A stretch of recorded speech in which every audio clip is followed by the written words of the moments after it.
Kita ke perkembangan dari bumi ke Nyalang. Antara tumpuan hari ini ialah Kerajaan Sarawak sedia penuhi keperluan bekalan air bersih di negeri itu. Untuk perinciannya kita terus bersama Buma Wid.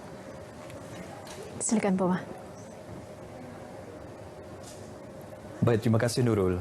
Lembaga Air Kuching LAK bersedia memenuhi keperluan bekalan air bersih bukan sahaja kepada penduduk di kawasan Kuching dan Samarahan, malah di kawasan perindustrian yang dijangka akan meningkat pada masa akan datang.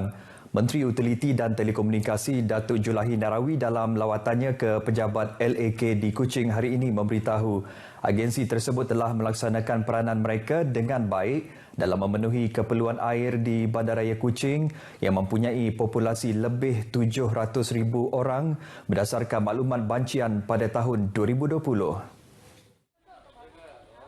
Selain itu, LAK juga membekal air bersih ke bahagian Samarahan yang merupakan sebahagian daripada sistem grid air selatan merangkumi Kuching, Samarahan, Puncak Borneo, Bau dan Samariang. LAK bukan sahaja membekalkan keperluan air bersih kepada pelanggan biasa, malah ke kawasan perindustrian di zon perindustrian bebas Samajaya di Kuching. Kita menjangkakan bahawa kalau ramai ataupun lebih banyak pelabur datang di kawasan Samajaya di masa yang akan datang, mungkin jangkaan untuk keperluan air ini bertambah. Jadi Kuching Puerto Bot sudah bersedia untuk memenuhi keperluan bukan hanya daripada kawasan perindustrian seperti Samajaya, tetapi juga pertambahan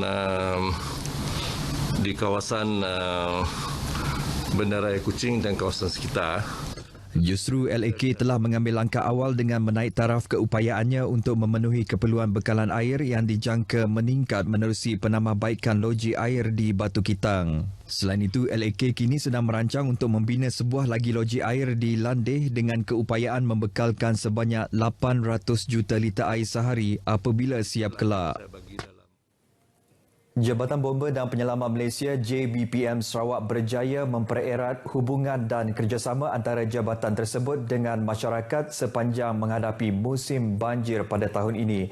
Pengarahnya Datuk Khairuddin Rahman berharap agar respons positif dalam kalangan masyarakat di negeri ini dapat dikekalkan bagi menghindari kejadian yang tidak diingini berlaku.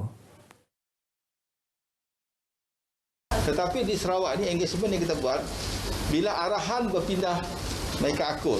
Dalam tempoh bulan Oktober, November, Disember kita telah berjaya melaksanakan beberapa simulasi ini, dah menimbulkan tahap kepercayaan masyarakat komuniti kepada agensi-agensi yang terlibat dalam MTL ini.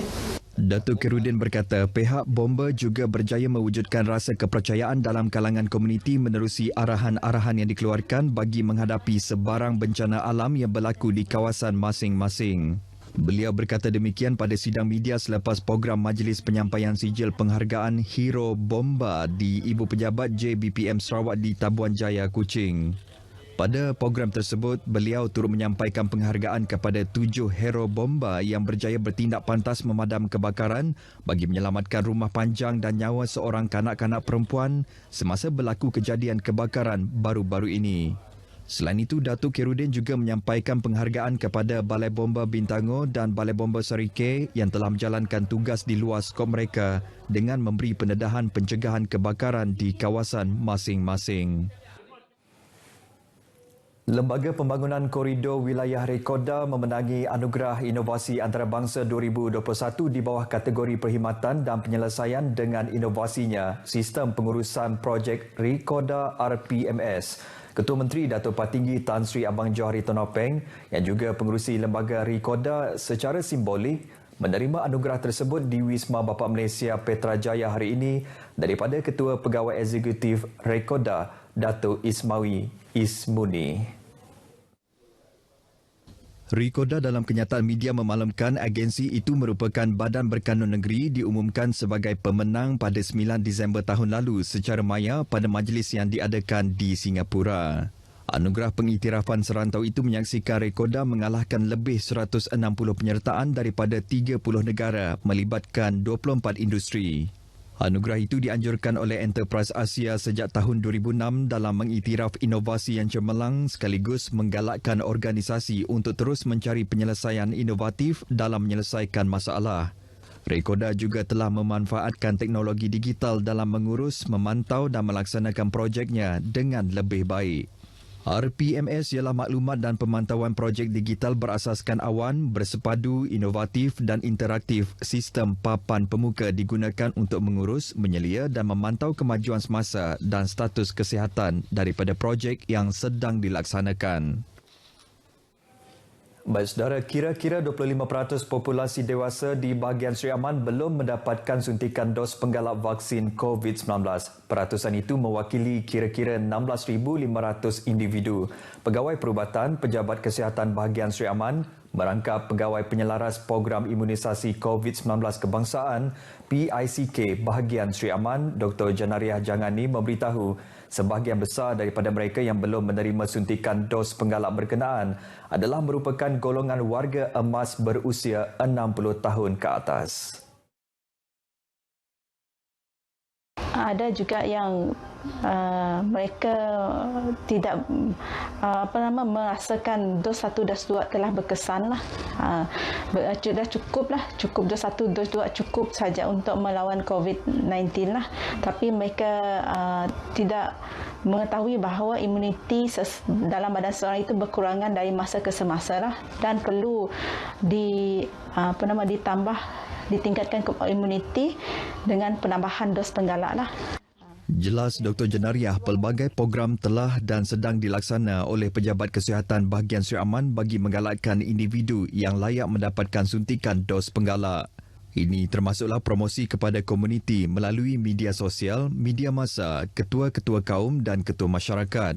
Justru beliau berharap mereka yang belum mendapatkan dos penggalak supaya dapat menghadirkan diri ke klinik kesihatan terdekat atau pusat pemberian vaksin PPV awam yang masih beroperasi di bahagian Sri Aman.